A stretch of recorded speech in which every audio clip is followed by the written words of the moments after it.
नुकतेच लग्न झालेले, अंगावर हळदीची लाली असलेले खंडेराजुरी गावचे जवान प्रज्वल हिम्मत रुपणर देशसेवेसाठी सीमेवर रवाना झालेत।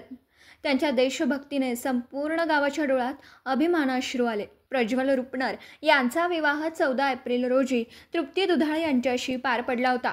ते लग्नासाठी 1.5 महिन्याची सुट्टी घेऊन गावात आले होते। मात्र सुट्टी पूर्ण होण्याआधीच ऑपरेशन सिंदूरचा संदेश आला आणि त्यांनी क्षणाचाही विलंब न करता आपल्या ड्युटीकडे प्रस्थान केलं। घरातून निघताना कुटुंबियांनी औक्षण केलं आणि ग्रामस्थांनी पुष्पवृष्टी करत जयघोष केला।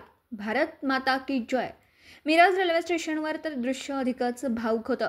प्रवासी आणि समाजसेवकांनी पुष्पगुच्छ देऊन जवानाला देशसेवेच्या शुभेच्छा दिल्या। रुपणर कुटुंबाचे 3ही पिढ्या देशसेवेत कार्यरत।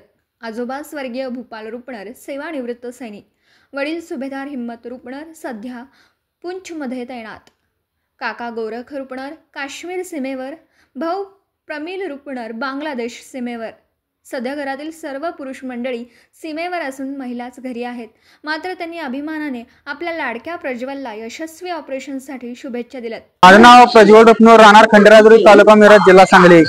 माझं लगीन होऊन 15 दिवस झालं। मला फोन आला असं ऑपरेशनला जायचं, त्यामुळे यावं लागेल। त्यामुळे मी घरचा विचार करता देशासाठी लढीन यासाठी मी निघालो।